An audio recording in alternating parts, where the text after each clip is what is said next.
This is the Second Studio, hosted by the Architecture and Design Office fame. My name is David Lee, and with me is Marina Bordero-Renee. The two of us are architects, partners at the office, and of course, hosts of this show. And today our guest is Jess Field. Jess is the co-founder of Field Architecture, along with his dad, Stan Field. They are located in Palo Alto, California. Yes, and with Jess, we talk about how he became an architect, which overlaps with his dad being an architect for sure, where he's from, where he studied, the importance of drawing for him, and drawing and thinking and design and architecture. And we also talk about the types of projects they do, their philosophy in their work, which stems from his dad in part. And also I think there's some lineage to Louis Kahn, because his dad worked with Louis Kahn, which is amazing. And also their office, how big their office is, how their office is structured. We cover all of it. It was a fantastic conversation. Their work is phenomenal, and I'm sure you guys are going to enjoy it. Sponsors. One of the best tools we found for specification and project management is Programma, an outstanding all-in-one suite designed specifically for interior designers. With Programma, you can create schedules, mood boards, and invoices, and share all your project information with contractors and clients through the convenient client dashboard. Projects can get complicated, but Programma simplifies everything, saving you time so you can focus on design. Start thriving with Programma by tapping the link in our episode notes and use the code SECONDSTUDIO to save 25% on your annual subscription. Would you like to get Asbirds faster? Yes. Okay. IPX has you covered. IPX lets you seamlessly transform laser scans into LOD 300 BIM and CAD files. Whether you've got your 3D scans already or need the full laser scanning service, IPX offers instant pricing and order tracking for scan-to-BIM services on any project, no matter the size or complexity. Once a building scan is complete, IPX delivers detailed BIM, CAD, 360 virtual tours, and material takeoffs in their platform, where you can view, share, export, query, and quantify areas, floors, and materials. Check out the IPX link in our show notes. This is the Second Studio with myself, Marina, and our guest, Jess. Here we go. I was born in South Africa, in Johannesburg, and my father, as you know, is an architect, Stan Field. And in fact, my grandfather, also on my mother's side, was also an architect. And so I kind of was born into it from early days, for sure. Whether or not there was anything kind of particular to architecture, I can't really think about anything that wasn't particular to architecture in our home. Yeah. It's interesting because I was born in 1976, and my dad, who had just come back from studying with Lou Kahn in 1968, 1969 at Penn, back to South Africa. And that time, this was kind of, imagine the height of apartheid. He gets done with his studies over here. He won a big scholarship to come and study with Lou.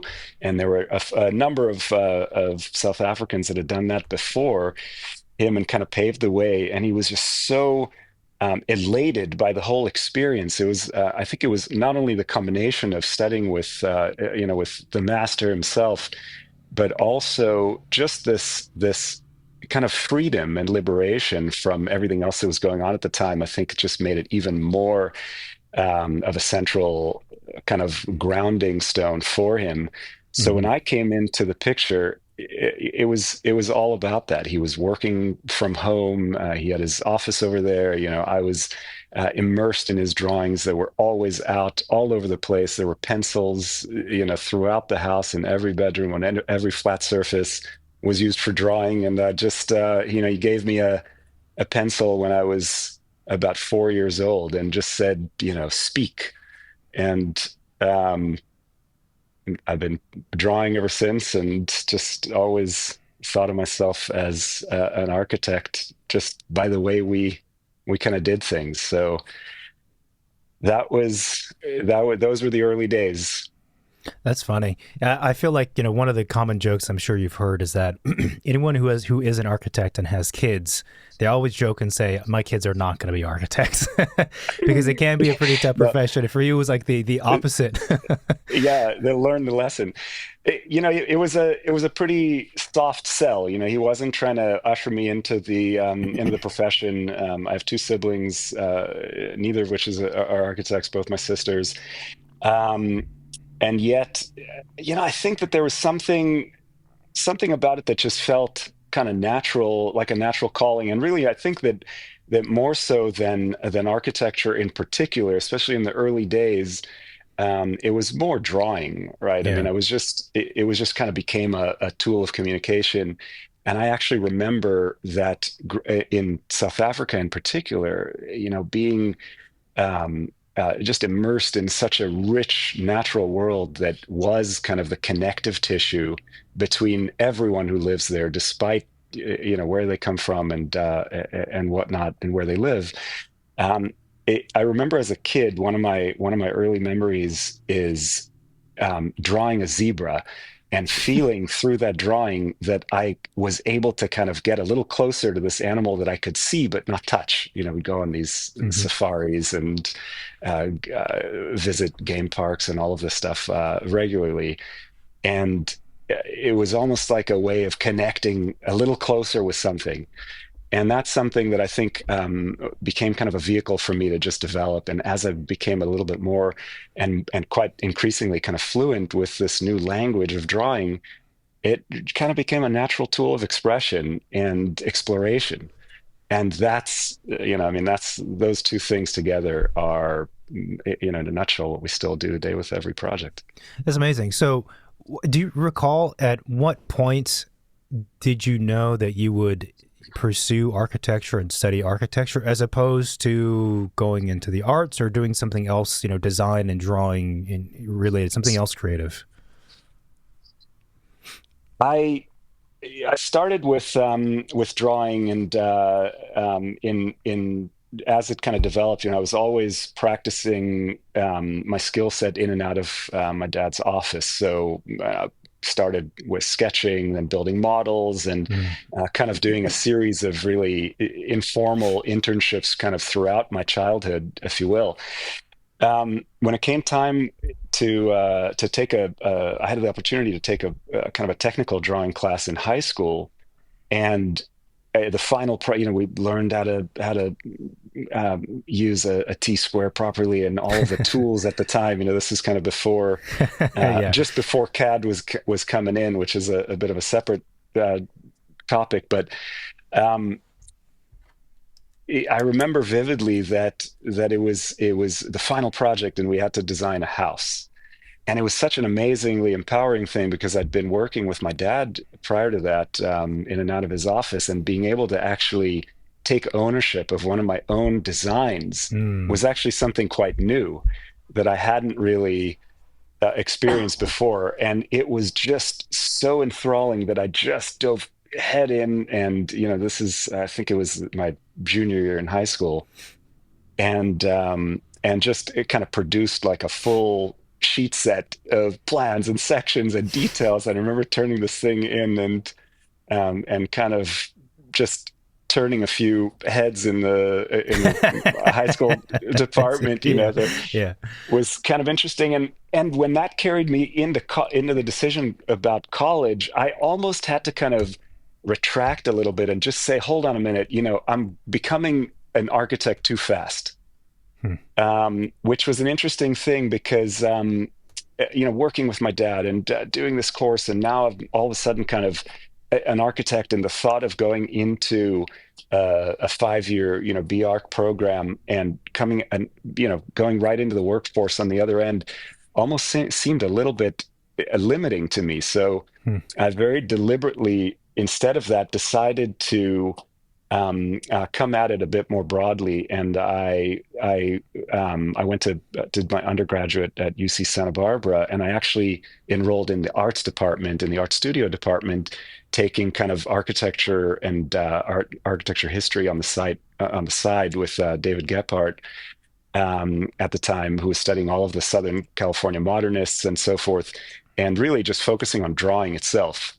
And Hmm. even within drawing, I couldn't get away from this idea of kind of mastering the tool, Of drawing. something that of drawing, yeah, something that I just love about the kind of rudiment of practice and developing one thing really well. I do that with a few. I'm not a man of many different interests. I have a few interests. I draw, I swim, I have ocean an ocean love affair, and guitar and all of those things I practice endlessly, just kind of as a way of in a kind of meditative way. And I think Art Studio really gave me the ability to sink deeply into the language of drawing and how I explore the world through it more broadly than just designing buildings. Mm-hmm. And then, of course, when I went to graduate school, following that at Berkeley with a kind of an intent focus on architecture in particular, I did feel like it helped me because I was not just interested in using the hand to explore buildings as kind of a final solution, but rather more as a way to kind of experience and explore the lives that went into the buildings, Mm-hmm. which inevitably for me just always came back to this interest in nature and how we engage with it, and how we create our spaces in order to connect us with what's outside. Gotcha. So at UCSB, it clearly the things you were drawing were not just buildings. I'm assuming there were some buildings in there. Was it like life drawing? I mean, was it a whole wide spectrum of different types of content? I found an amazing professor over there, Gary Brown, and he was in the life drawing department over there. And I remember that one class. I think it was drawing 119, and I just took it throughout that same course throughout my entire time at Santa Barbara, again and again and again. The same 119, not 119, 120, 120, the same 119. Yeah, exactly. Okay. There was, 109, I think, was the intro, and 119 was the, advanced figure drawing class. And it was just amazing. The human body is quite a complex thing to understand, let alone draw. And I took a few pre-med classes so I could do the dissections and kind of learn the anatomy and the overlapping musculature and the skeletal system and the insertions of the muscles and the bones and all of these joints, which later kind of I think might have triggered a bit of an interest in mechanics and that sort of thing. But I think it was a way to just focus. I love that aspect of what we do. We do one thing and we can really kind of dive deeply into it as a means of exploration and expression. So when did you leave South Africa? Was it to go to UCSB or before then? Because also you don't have a South African accent. Yes. Yeah.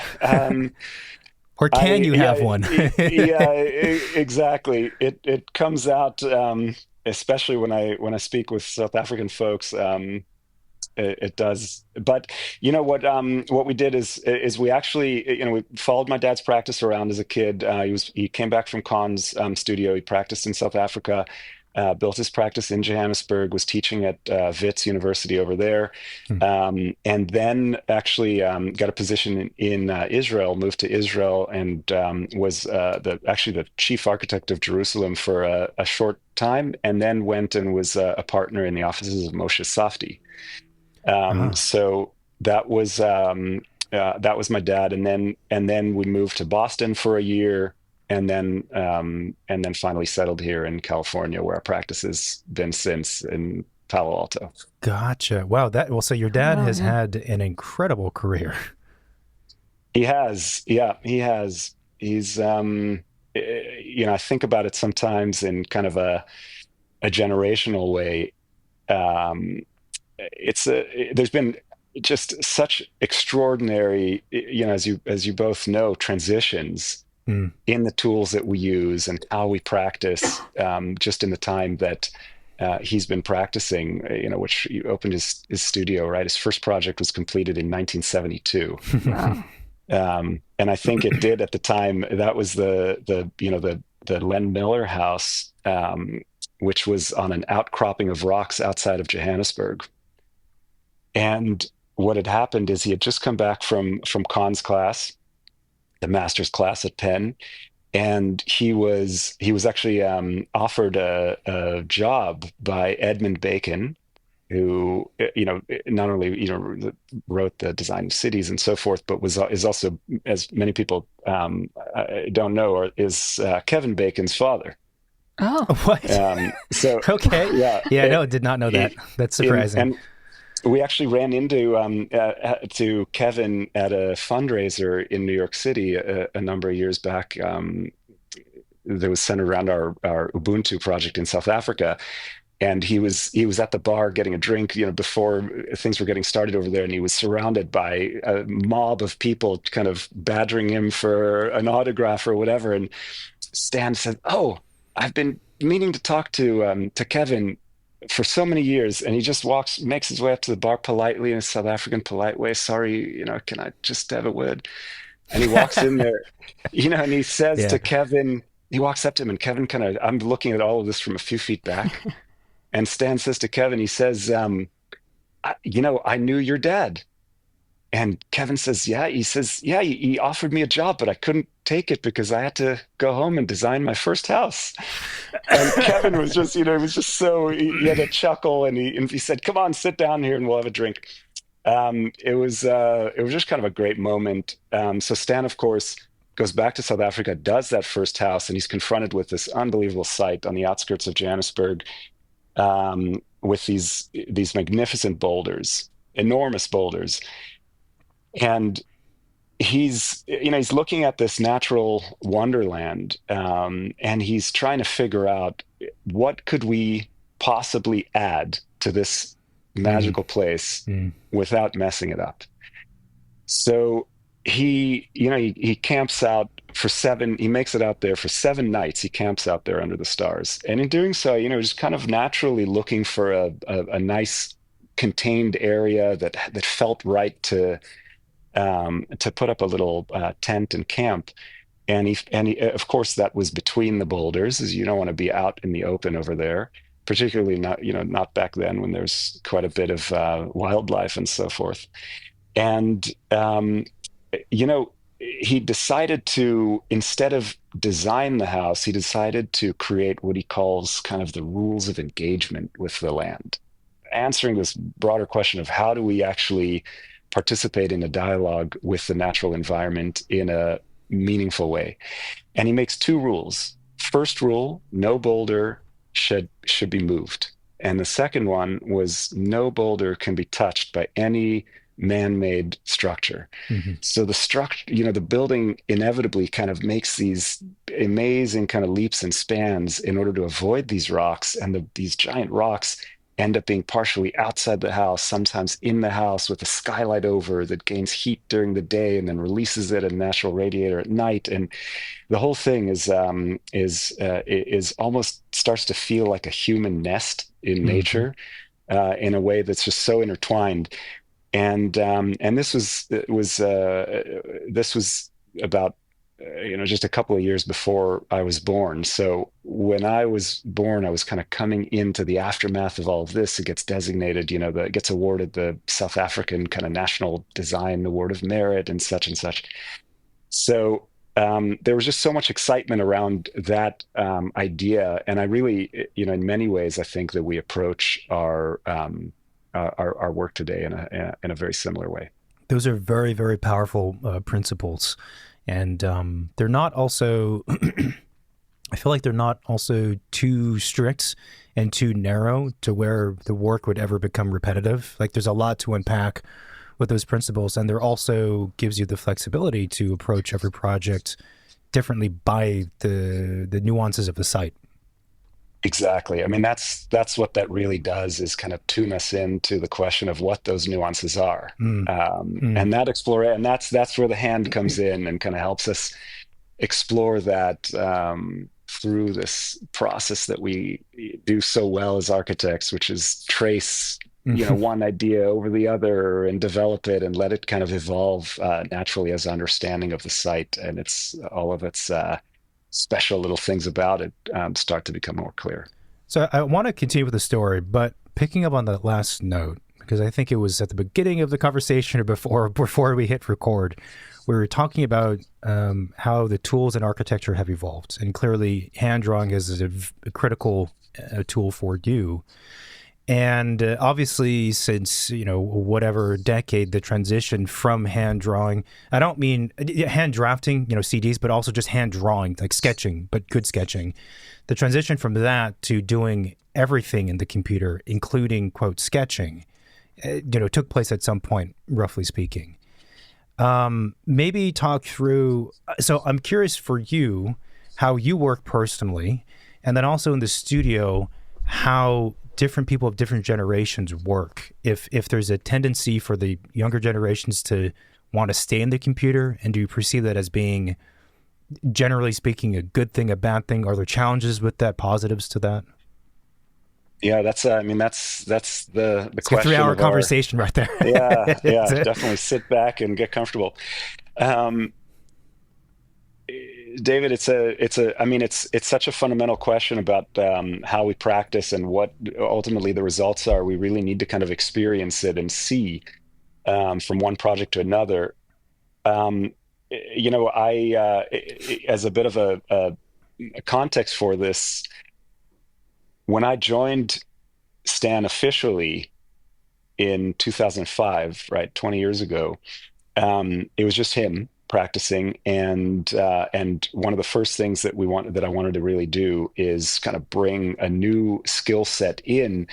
Um, I was fresh out of graduate school at Berkeley. This was a time when there was a lot of experimental kind of computer hmm um, design that was really kind of starting to bear fruit. And, it was just the beginnings of kind of the whole dialogue about parametric design and letting Yeah. the computer kind of almost have a bit of autonomy and this sort of thinking. Mm. At the same time, here was my dad, who was practicing drawing, everything by hand, who had an intimate knowledge of materials that dates back into this kind of lineage of Lou having this kind of famous dialogue with brick, Right. and so forth and so on, and really understanding on a intimate level kind of what we're making, and how we're shaping material into a built environment. Um, I remember explicitly that when I was just before I kind of got into the use of the computer, I was actually I was staunchly kind of opposed to it all throughout college. I barely even had an email. In fact, I remember my mother really panicking about this, because the day after I graduated from college, I packed up with two at Santa Barbara. I packed up with two of my best friends, and we flew into Nairobi. And we, with backpacks on our backs and little else, sketchbooks in hand, we actually trekked overland for 8 months from Nairobi all the way down to Cape Town. Wow. Okay. Yeah, it was a wild trip. There's some amazing terrain on the way, all the way from Tanzania, Malawi, Zambia, Botswana, Zimbabwe, Mozambique, and into South Africa, drawing, along the way. And what I noticed along the way was this, is that people were taking pictures. I think it was still the film, but like they came up with a different kind of film that had a little uh, kind of more sophisticated cartridge or whatnot. hmm And in the time that my buddies would pull out a camera and kind of set up the angle and take a picture of an antelope or whatever it was, or a hippo. I remember those, seeing quite a few of those that scared the daylights out of me a few times. Just pull out a little sketchbook. So I had a small one that we got in London. We had a couple of days there before we flew into Nairobi. And I would just quickly kind of jot down the outline of the animal, just in these kind of practiced gesture drawings that I remember from figure drawing classes at that Drawing 119. And it was amazing that, here's the difference when I look back at it, is that out of all of these pictures, and I now, on my iPhone, I don't know how many. Sometimes I open it and it says how many, and it's just like dozens of thousands. And I don't know that I can remember Yeah. many of them individually, but I can remember every single one of the sketches that I did in that trip in Africa. hmm Every antelope, every kudu, the horn structure, the way the egrets over there sometimes can stand on one leg, and how that weight shifts from one side to another, all of these things that kind of make us look a little bit deeper, in a way that's kind of not compositional alone, but rather, has something to do with kind of taking something that's a blank piece of paper and constructing something on that piece of paper from nothing. And that, I think, has some sort of a just an age-old, triggers some mechanism of um, uh, understanding something deeply, I think, that has relevance. So, when I joined my dad finally, one of the first things that we did is I've kind of brought my then budding technological kind of skill set to the office. The semester before I started graduate school there, I was in a motorcycle accident, and I was dirt biking with my dad's younger brother in Colorado, and he was clearly skilled, and I was clearly not. And I flipped one of these big dirt bikes over my head, and my hand got caught in the mud guard and kind of broke my hand. Oh. And it was my drawing hand, my right hand, and I just couldn't draw. And so I decided, you know what, I will try out the computer thing. And I think we were using Form Z at the time. Yeah, and Form Z. Solid modeler. I always liked that. Yeah. That was kind of the thing that struck me. That was I think it was that little phrase that made me feel like I've got a connection back to material. Right, because it says solid on it. Solid. Yeah. So I just I try to figure out how to get my left hand to learn the mouse. It was quite easy, actually. And I just kind of produced the next project, whatever I was working on at the time, with that, and never kind of looked back since. It hasn't stopped me from drawing. I do both, and I think that that's something that's translated into the way that we practice today. Obviously, we had moved at that point, once I came into the office and joined my dad. Remember, it was then just as two of us, so that now I could kind of take this hand sketching that we've been doing as a means of communicating with one another since childhood, and now accelerate it and amplify it. But yet, because it was conversational, meaning that it was, me and my dad sitting next to each other on at the drafting table, and just kind of engaging in a dialogue about ideas and what's exciting us, what are the things that are really kind of at the essence of the project, and so forth. And so we were going constantly back and forth with the computer, printing something out, putting trace over it, directly drawing on top of the printout. And a lot of those drawings became almost like these hybrids that had their own graphic sensibility that was quite exciting in their own right. And, it was almost like the computer was needed just enough to kind of augment what we could all of a sudden accelerate and do even more robustly through the use of hand drawings. So I think that when Stan saw that, he really kind of embraced that as a new and powerful tool. And that's certainly something that we've been developing as kind of a core strength in the office, in the last 20 years since. What aspects about using Form Z or a 3D modeling program augmented and helped the hand sketching portion? Was it the ability to see things in 3D, to capture screenshots or dimensions, or something else? Yeah, that's we build models, first of all, for all of our projects still, and I think the initial utilization of the software was really to be able to build models more accurately, and kind of create almost kind of cut templates. So we were doing that. So what we do is it was almost kind of a way to accelerate the time that it took us to get from a sketch to something physical. Gotcha. So, what we do, sketch something out, talk about it as we always do, then I'd take it into the computer and kind of develop a bit of a crude massing for it at scale. Yeah. And then we'd print that out, spray mount that onto on the board, and cut it out and put it together, and then look at it, put it in the light, take it, rotate it. Very kind of physical engagement. I think what we're really trying to do is imagine the space, right? How the light travels, under the roof and through a clear story, and how that changes when we rotate the model against kind of a static light source, and so forth. and give us kind of this creative feedback loop, a bit of input into Hmm. how this idea is going to actually shape up to create space. Do And then you we could see guys, if it's working or not. yeah, do you guys now do 3D printing, or is it mostly the hand model making method that you've described? We have a 3D printer and a laser cutter in the office that we use regularly.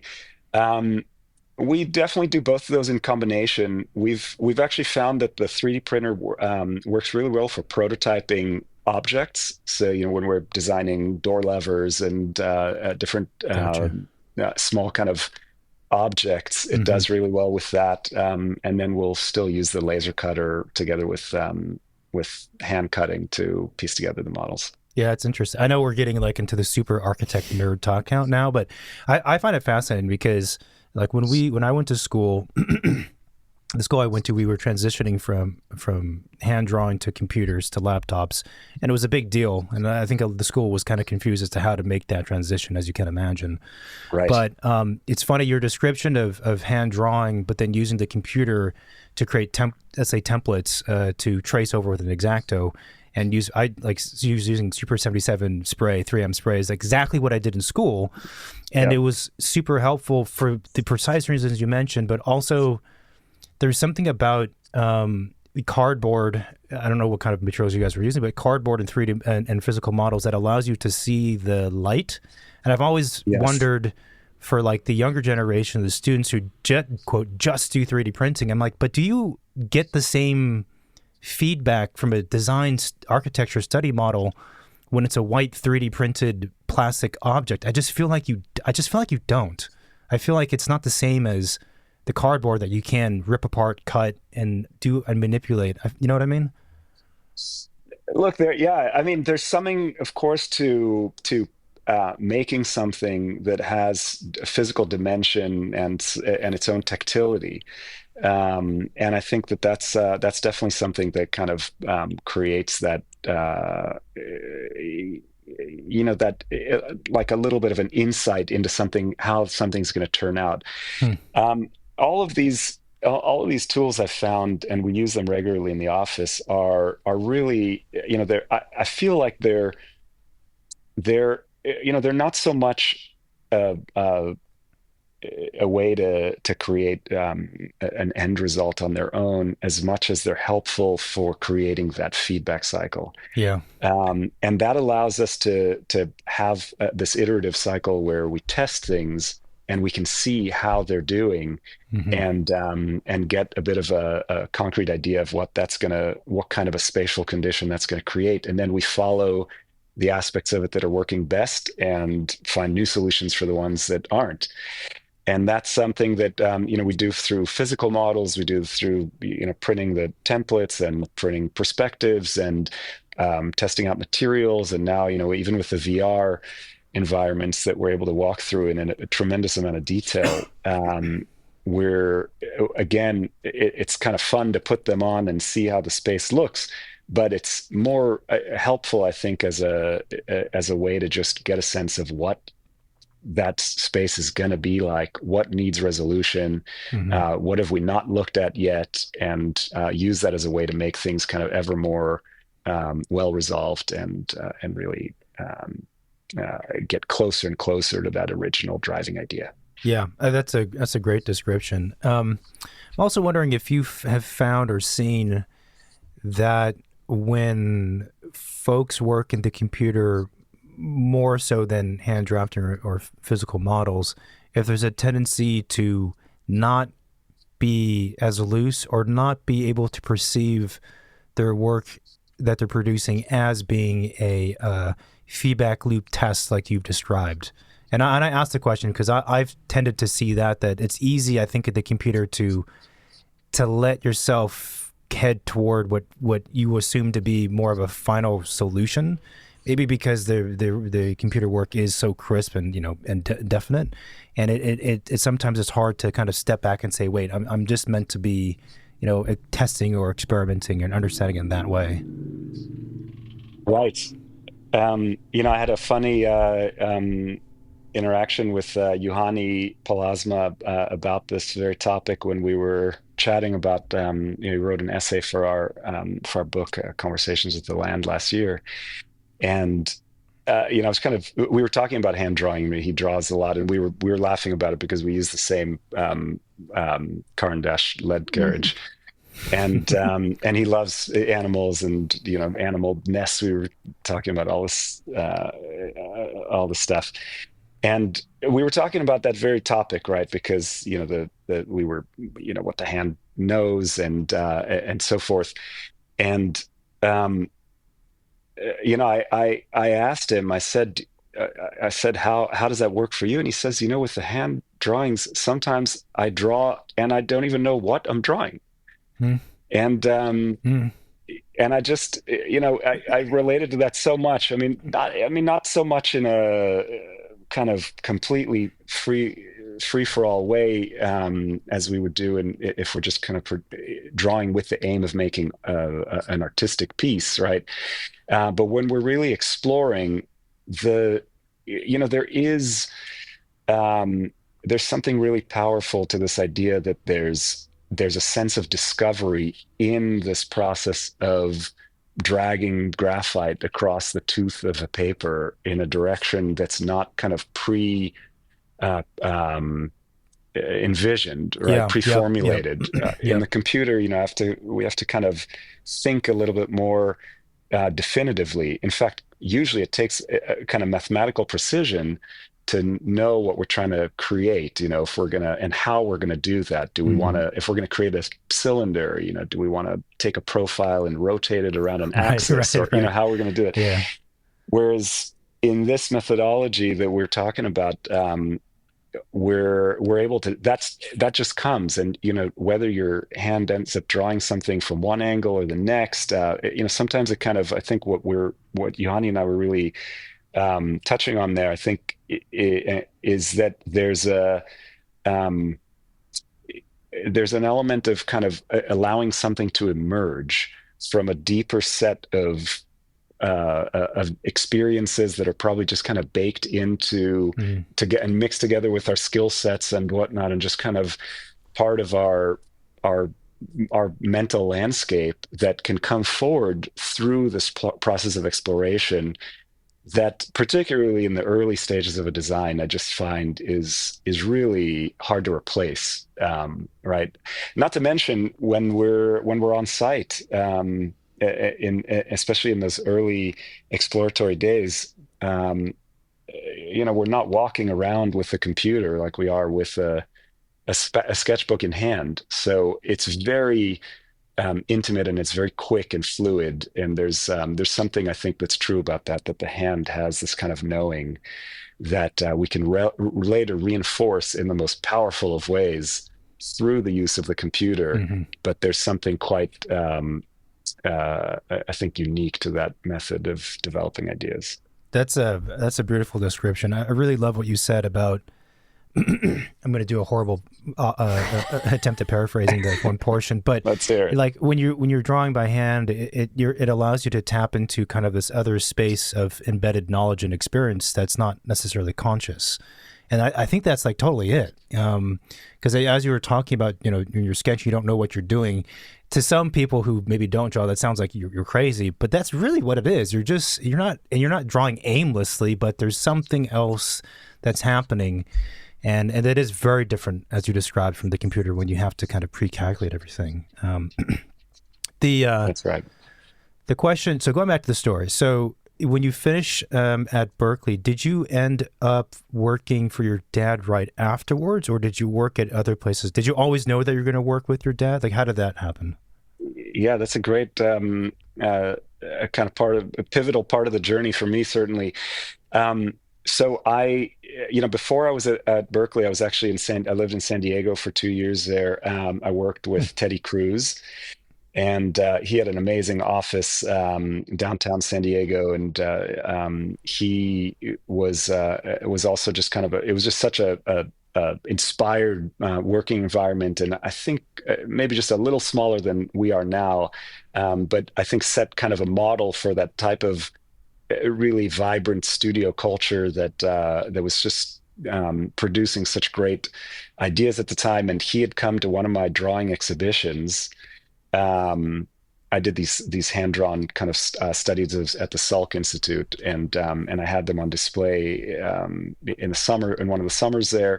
He dropped by and saw these and asked me if I could join his team to help him work on a Progressive Architecture Awards submittal, which I remember at the time being such a big deal. You know, it was like the PA Awards was such a mark of accomplishment and innovative thinking. So I went and I worked in his office directly with him and a few of the other very talented people in the office on this award submittal, and we actually ended up winning, which was a really fantastic thing, and something I always remembered later when we later come to when I joined my father and we started submitting our own PA awards and winning several of those as well. And then when I was in Berkeley, I also had we had a visiting lecturer over there, Tom Wiscombe, and he was working with Cope Himmelblau at the time in Vienna, and just starting his own practice, Emergent Architects at the time. So he asked myself and another one of my classmates at the Berkeley Master Studio to come with him and spend the summer in Vienna. So I went to Vienna. It was an unbelievable time, worked on some competitions there and helped kind of launch that practice. And then came directly back to Berkeley, finished my studies there. And I did have a few other opportunities following some recognition and some other things that kind of I think opened a few doors at Berkeley to go work at some much bigger firms. And I did really value that. I remember specifically thinking that part of the skill set that my dad didn't have was this kind of experience working in a bigger firm environment. And I was very tempted to do that. But at the same time, here was my dad. He had just gotten this project in South Africa in the Natal Midlands, which is just an amazing place in the South African kind of landscape over there. And I couldn't imagine not joining him when the opportunity was really there. I felt kind of called to work on that project, and I came into the office. I came in there. I just looked around, and it was just, again, my dad, just in the same way it was when I was a kid, drawing endless piles of trace everywhere, not a single business card to be seen. It sounds like a Louis Kahn type of studio. Completely. And I remember him telling me, I said, Dad, don't you think we should have a business card? And he said, no, we can't waste our time making business cards. There's things we need to design, Yeah. So that's wonderful. This is a specific question, but what is your favorite pen or pencil to use? I mean, you already mentioned the pencil, but is it just the pencil? And what color trace do you guys use? I feel like this is a very important question, actually. What kind of trace do you use? That's so funny. I use this one as the 2mm carriage, as I mentioned. I did experiment with a lot of other pencils and whatnot, but I love this one because I just like the thickness, and I like using the soft lead because I quite like the feeling of being able to kind of smudge it around and be a bit looser with it. At some point, I also just had to find a way to distinguish what I was drawing from my dad's drawings, and he draws with a pen. Okay. So the pencil was kind of the de facto nice tool of choice. Yeah. And you can still kind of trace the genetics of any of our drawings by after a certain year when I've shifted strictly to the pencil. Now you can tell what's a Stan and what's a Jess. That's funny. And is it yellow trace or white trace in the office? I did recently come across a yellow trace roll, which is a rare find. we do use the white trace, and I was quite intrigued by the yellow trace, and I tried it out just to see if it would sway me, but alas, I didn't get very far with it and went back to the white trace. Yeah, we use white trace. I kind of joke because I remember when I was a student and I was trying to figure out like how the hell you design anything. And Louis Kahn was, of course, one of my favorites. And I knew from a documentary that he used yellow trace, and that was like his trace paper and I think charcoal. So I thought to myself, I was like a second year student, like I will use yellow trace and charcoal. It didn't work. Too disturbing. The yellow is too disturbing. I need the white trace. Yeah, with the vine charcoal. That's right. And now a quick break to thank the sponsors who support the second studio. Revit users, you have access to a powerful new capability you might not know about. Available with Revit version 2023.1 onward, Autodesk Insight is a next-generation carbon analysis tool that can help you make the leap toward low-carbon design. With only a few clicks, Insight lets you analyze, understand, and track the embodied and operational carbon impact of your design choices. You can then visualize opportunities for energy efficiency and carbon mitigation with its flexible dashboards, helping you make more sustainable and informed decisions. Check out the Insight link in our show notes to learn more. This episode of The Second Studio is brought to you by BQE Core, the all-in-one firm management software built for architects. Designed by architects for architects, Core helps you track time effortlessly, manage projects seamlessly, and get paid faster, so you can focus on design, not spreadsheets. With powerful automation and real-time insights, it's everything you need to run a smarter and more profitable firm. See how BQE Core can transform your practice by clicking the link in our show notes. So, you've been working with your dad, and so talk about the office itself. Do you guys focus, I know you do different types of projects, but is most of your work single-family residential houses? And also give us a sense of the size of the office. Is it a big studio, small studio? Like how many people are working there? Yeah, we're 15, and Wow. we're in Palo Alto. We've got a great space over. It's one of these kind of tilt-up warehouses that they constructed in the 70s that just has big garage doors on the front over there, tons of natural light.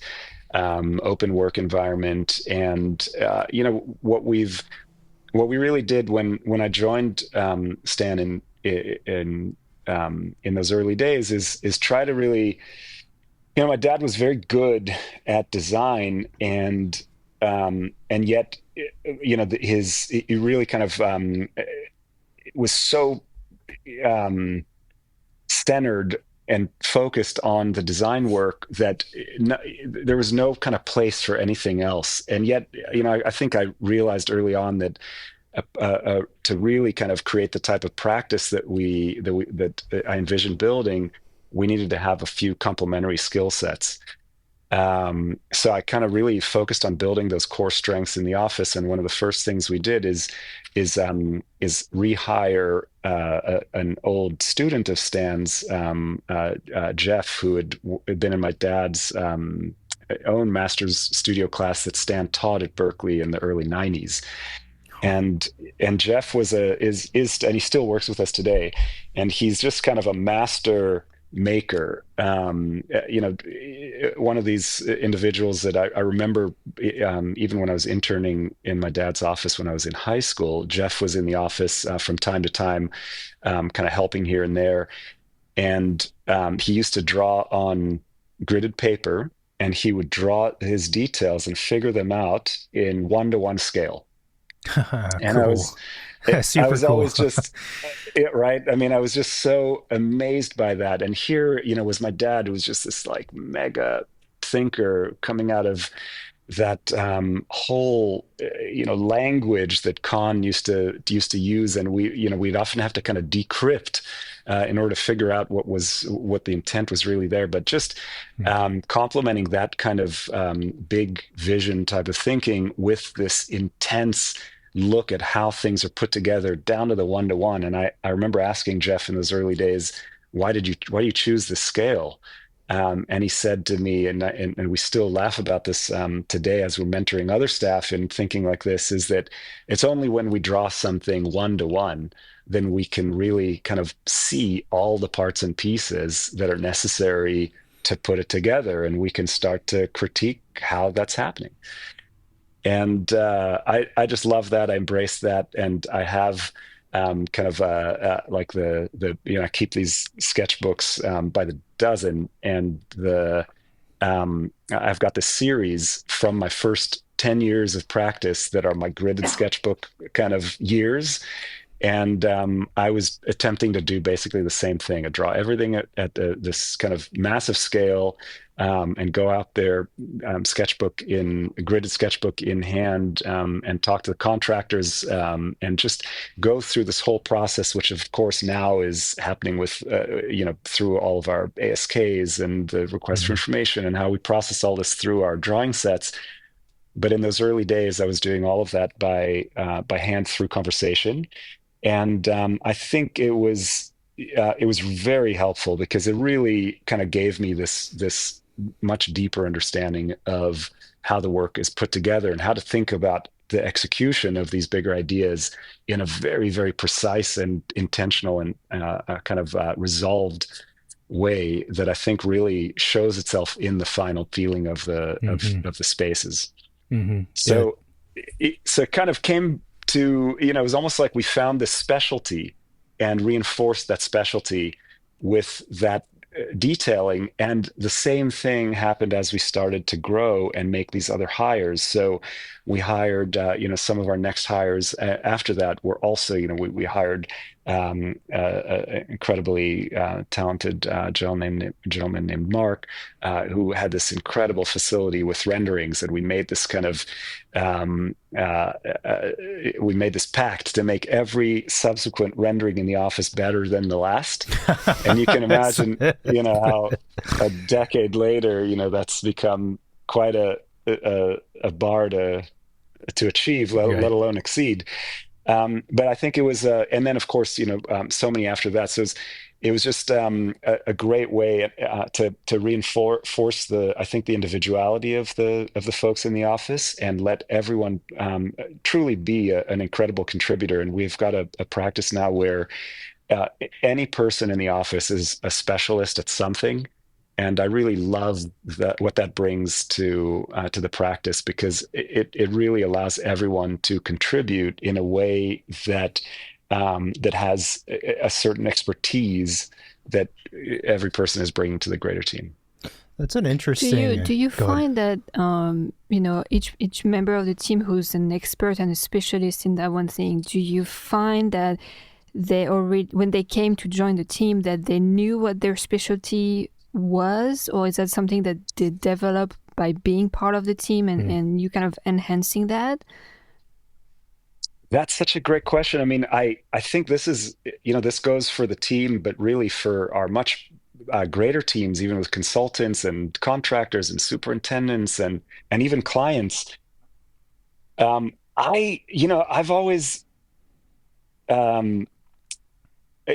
felt kind of a natural instinct for, and maybe it's just my kind of excitement and interest in people's creativity and skill sets in general that helps with this. But finding what excites each individual person, and what the skill sets are that they have that can reinforce that, is something that is one of my passions that I think supports the practice. And I do think that Marina, that there are, there is an understanding, I think, a basic understanding of what people are good at, but particularly when folks come that are just out of school and that hasn't had a lot of time to be discovered. I think that really is something that kind of comes to light very quickly working in our studio environment, because we're big enough to be able to handle complexity, but we're small enough also to be able to really be comprehensive in the range of responsibilities that each person takes on. So, meaning that people have the opportunity to experience the whole kind of range of activities, from design through really realizing buildings in the construction site. And in doing so, we can work to kind of find what their real superpower is, and then just elevate that and reinforce it as much as we can.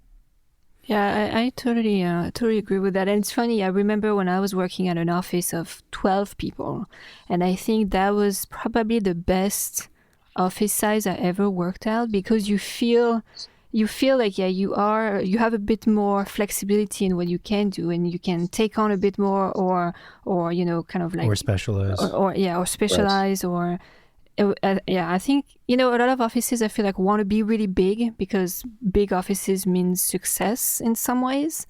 But I also feel like the smaller team and the smaller offices are more special to Mm. me. Do you guys think that you're going to grow beyond 15? Do you have any desire to do that, or is that a number that feels right? With the chemistry of everybody. Yeah, that's the big question. I think about it, of course, a lot. I'm not kind of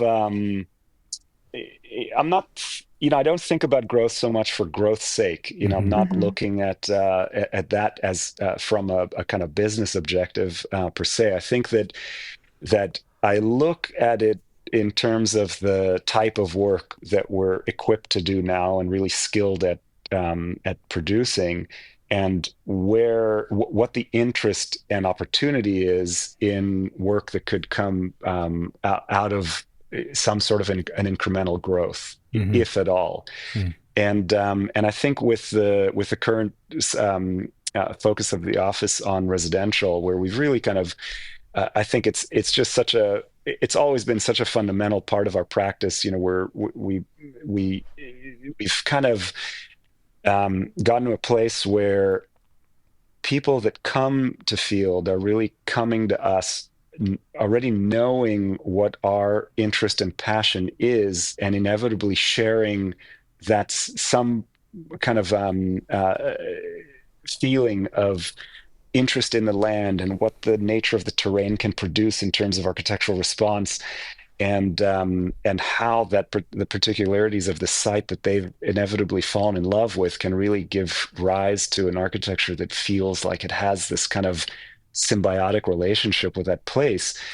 And that's something that is so exciting to us that we just want to do more of that. Hmm. And each site being as new and as fresh as it is, kind of leads us from one project to the next. That started off in the Bay Area. We traveled back to South Africa, did some work in the landscape there. Then we started working on the coast and started doing projects down along the coast, Pescadero, and then Big Sur, and then another one in Big Sur, and then all the way up into wine country on the Napa side, then the Sonoma side, and up into Healdsburg. And then we just finished last year a project out in Ketchum in Idaho, and are now doing one in Canada and another in Mexico. So, each one of these places is so kind of rich with its own. We're going back to Stan's dialogue and rules of engagement with the land and these boulders. Each of these projects has its own boulders and its own streams and ravines and oceans and forests, and whatever it might be it takes kind of an intimacy of engagement that I struggle to figure out how can be reproduced at scale. Right? It means Yeah. boots on the ground, walking the Yeah. land and understanding it in a way that can produce a building that feels like it belongs there. And Hmm. that's really, we're kind of structured as a firm to support that kind of endeavor. Yeah. Yeah, that makes complete sense, because one of the questions that was lurking in the back of my mind is that when you do the work that you guys produce at this level of quality, and also the kind of work and the philosophy behind it, and I've always wondered, like, for any office that approaches work that way, how do you scale? Because it sounds like very much that you and your dad, and maybe there's another principal involved, are like very involved in the design. It's not a hands off kind of studio, and the way that you work, and I don't know, it just, like, I've seen and been part of studios who have ballooned from 10 people to 25 and then above, and it just, a lot of times something gets lost in there, and it's not always, it's not like those offices were trying to grow just for growth's sake, like you said, but they needed to onboard people because they need more production power for these big projects. But yeah, somehow along that growth journey, things get kind of lost, and then the the quality suffers, I would say, or the philosophy behind the work gets kind of muddied and sort of disappears? It's it reminds me of my dad, when we often talk about Khan, Lou, my dad calls him Lou. Also, my dad, by the way, when he was in Khan's masterclass, my dad had made the big investment in buying a car, this old used car, of course, at the time. And Lou famously didn't have a car and used to walk everywhere, but he was also had a lot of places to walk to, so he would Yeah. often hitch a ride with my dad, which my dad, of course, loved because he got Yeah, to chat with Khan, one on that's one, and kind of wild. just create this relationship. And later, when it worked in his office, as they were preparing some of those late '60s famous projects Huh. that he was working on. But I remember vividly my dad when we talk often about this kind of Khan DNA, right? You know, he didn't often come to the solutions that he came to easily.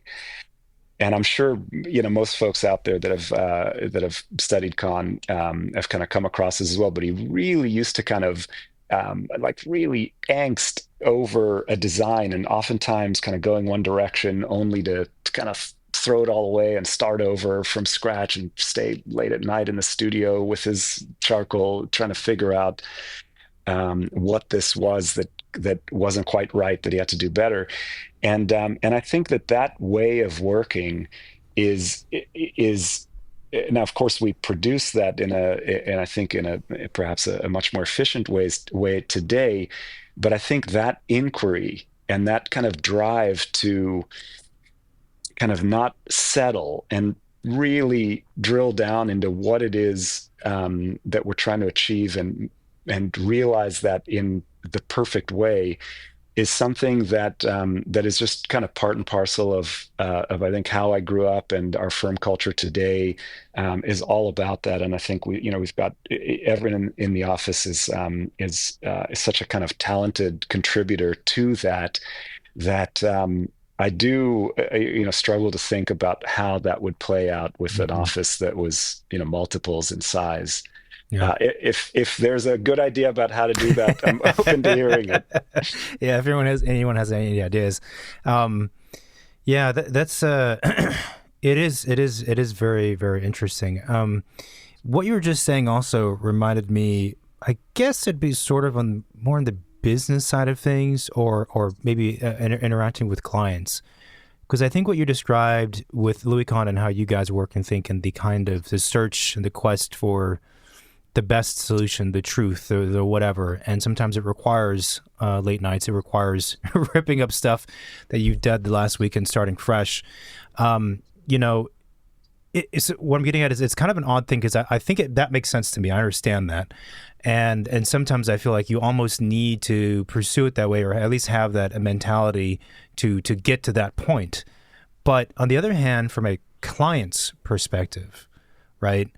That's an odd thing, because presumably, as if I'm a client, I'm hiring a very experienced and expert architect who I assume as a client who doesn't understand architecture, that that yes, it'll take you time, but why do you need to have so much angst in the process? Why don't you just intuitively know the solution, and that's what it is, because you're the expert architect? And so I don't know if I have a question, but I've often felt like that's kind of a rift, or there's a gap between those two things, because the architects that I know, a lot of them that are very good, they work in the way where they are perfectly willing to experiment and rip up stuff and try something new, which might surprise a client. And to have, if the client saw behind the curtain and saw like, wow, you guys are charting through options, like this is kind of crazy, and I'm paying you to do all of these options. Yeah, that's true. I mean, I think that there is a lot of kind of processing of ideas, and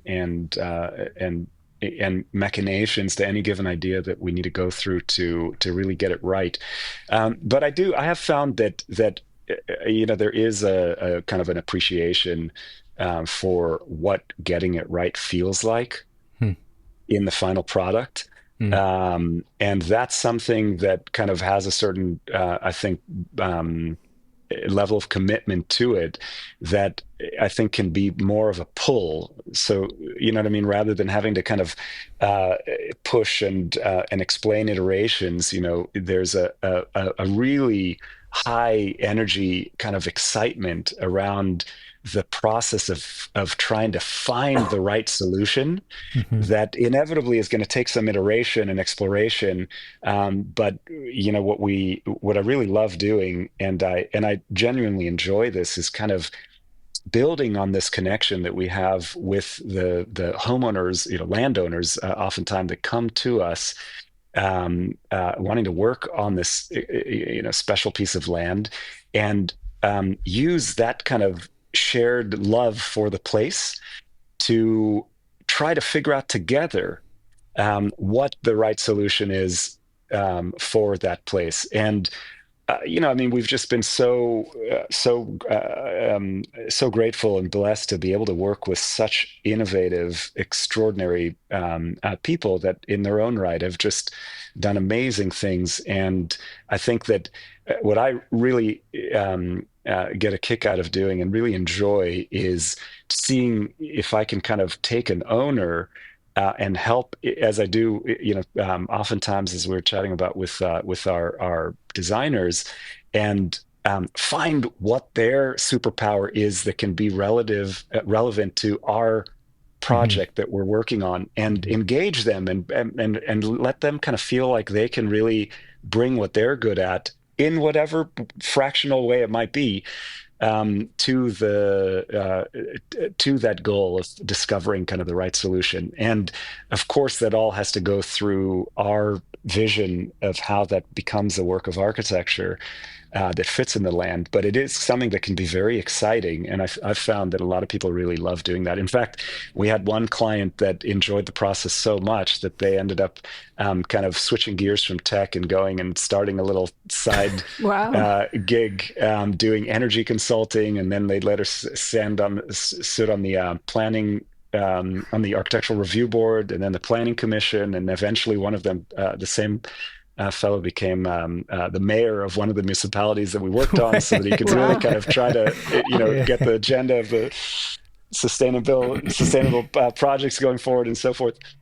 So, it's something that can be a source of excitement, and I think just lead to a lot of good results. Yeah, I like that that way of thinking about it, because I think the other direction that unfortunately I find a lot of architects take is and maybe they've had too many bad clients. I don't know what the reason is, but they kind of dismiss clients, and say, well, they don't understand it, so I'm not going to put the effort in of explaining or talking through the ideas with them. I'm not going to learn about them. Like, I'm going to do my work, present it, and then you take it or leave it, and that's it. It's kind of like a clean break. We don't need to go beyond that.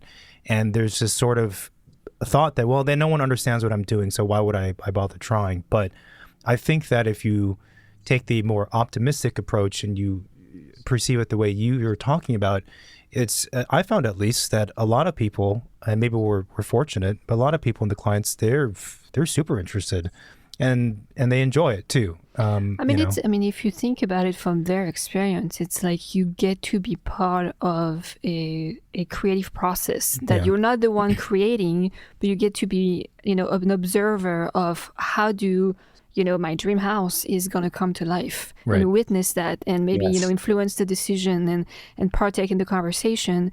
And I mean, that's the Sounds way like fun to me. the way I just described it sounds Absolutely. really fun to me. Yeah. Right? It's like, let's go on the Absolutely. ride and let's see where that takes us. Yeah.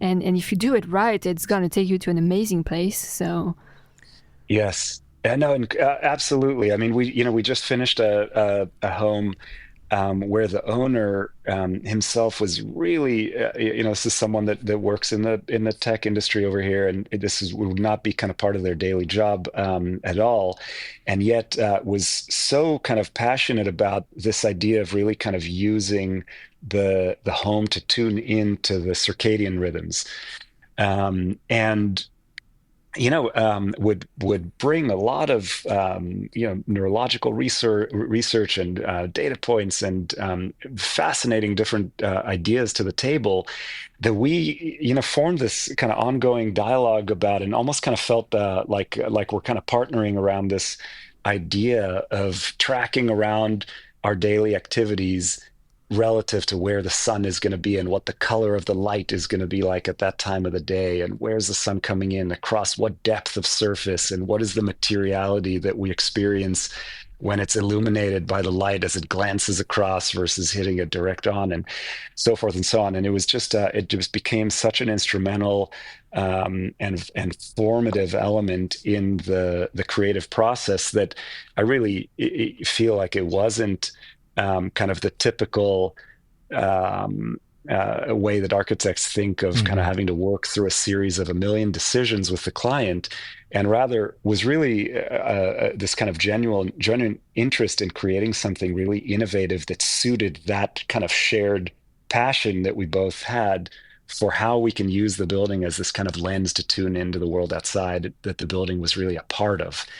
And that's what shaped the building. I think that it's something that obviously I think one would be able to recognize as one of our projects, but is something that came out of that dialogue with the owner, and kind of gave voice and elevated their own specific interests Yeah. in a way that I think was special. Yeah, that's really cool. Is there a particular type of project that you guys haven't done yet that you would want to do? And is there any project, whether it be by building type or some other kind of criteria, that you would not take on? There are definitely projects that I feel are were well suited for, and others that I just there are other architects that I think are share that passion in a way that we share for more natural terrain. Um, Interestingly enough, we have done we have done quite a number of projects that have been non-residential. I usually like to think of it as about kind of 10% or so of our practice, maybe a little more, depending on the project opportunity, is kind of reserved for the Hmm. non-residential realm. Like we did the Ubuntu Center in South Africa that was built in Port Elizabeth, Hmm. in one of the townships outside Port Elizabeth, and we designed the Karoo Center in the wilderness in South Africa, which I'll talk about in just a second, and then the Kolomet synagogue complex over in Palo Alto, along with a few others that were really, I think we almost kind of used them as a bit of an R&D opportunity to explore, how we use materials and so forth at a scale that we often can't in a residential setting, Hmm. and then kind of cycle some of those lessons learned about what exciting opportunities came from that back into the residential work.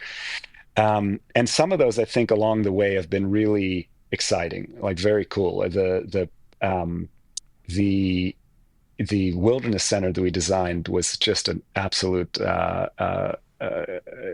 you know, I think moment of realization for us about what it really means to design specifically for the resources that are available and aren't available in a particular place, and how to get those the built elements and the natural elements to work in synchronicity.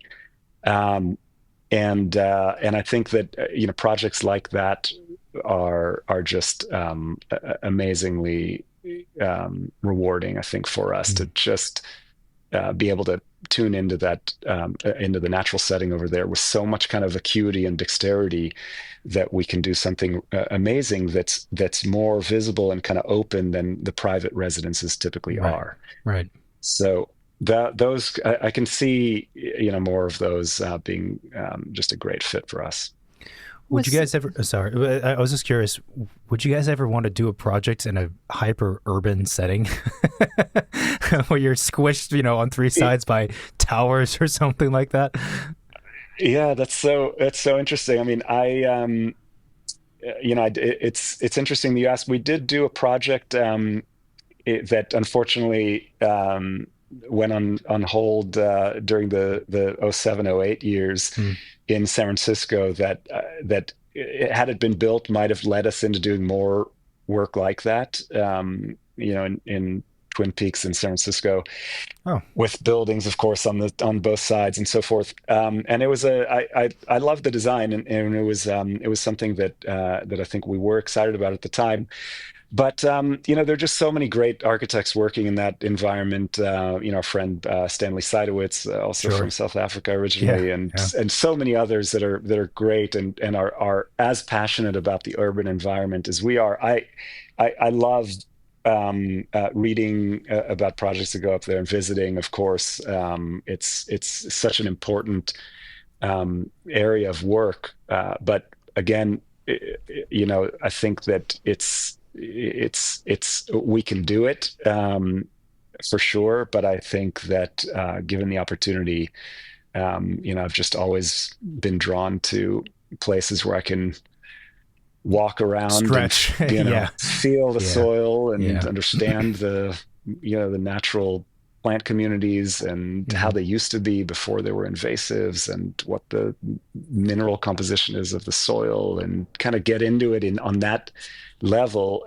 That's kind of where I find the kind of richest draw from my particular skill set. And I think this talented team of architects that we have at our office have just kind of developed, I think, um, with a similar shared passion. So at this point, I think we've just kind of developed that particular interest that's Hmm. carrying us from one project to the next. Hmm.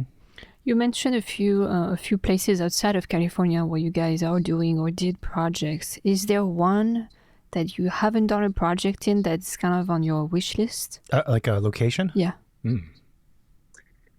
Yeah, that's always an exciting topic, particularly when I'm traveling. Um, you know, I mean, there's so many is the truth. There Yeah. really are. I mean, Yeah. I can't go anywhere without designing something in my mind or sketching Mm. some idea in the sketchbook. We did the mountain region with, as I mentioned, we did our first kind of built project in the Ketchum area of Idaho, just in the borderline of the Sawtooth Mountains over there. It was just so amazing. And just getting to know that environment, designing for heavy snow loads, Mm-hmm. and a completely different set of plant communities and wildlife, was just, I think, an amazing opportunity. And likewise, I do. So I think that the mountain region, that kind of opened a new interest in that area. And then, of course, we've got our Hawaiian Islands out here. I've been out there so many times. Kind of bound to do something out there, perhaps. And as I mentioned, we're venturing now into the Canadian Rockies, and down into kind of coastal Mexico with a little project as well. So who knows? I'm so open to these things. Yeah. When I get a call like that, what I love to do is just go have a look and visit and see what what it is that the client's excited about that place, and then inevitably form my own relationship with the place. I think that it's a hard thing. We talk about globalization, and can architects from different places kind of have the same chances of getting it right as someone who's been there for a long time Mm. can. And it's a really good question. And I do see that even in our own backyard over here with the Santa Cruz Mountains, which of course is like our home stomping ground. We've been here for decades, exploring the terrain and following the migratory paths of wildlife, and the Puma project, and how the roads are bifurcating their terrain and so forth. It's a question. I kind of when I'm faced with that in my own work, it really, it comes down to trying to develop in earnest the most comprehensive and deep understanding of really kind of what a place is all about and what makes it tick, not only regionally but specifically to that site. In terms of its cultural history, its natural history, its building techniques, and getting even to know the subcontractors and the trades over there. What are they really good at?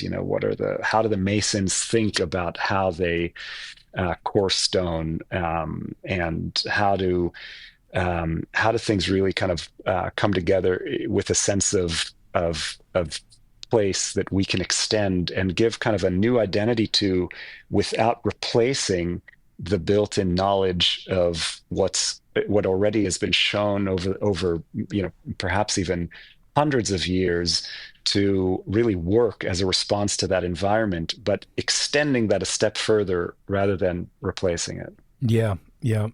It's a really, really good question.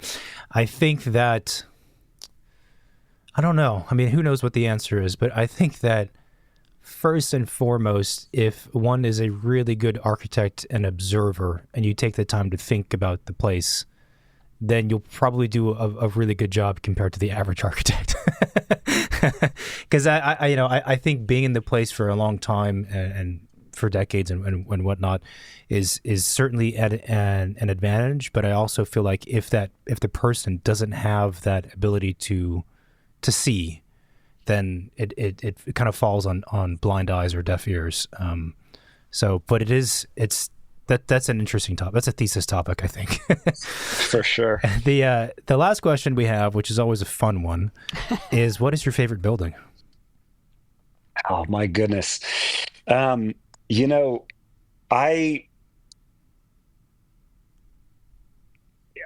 Every time I think about that, I try to ask myself, is there any building other than the Salk Institute that I could come up with?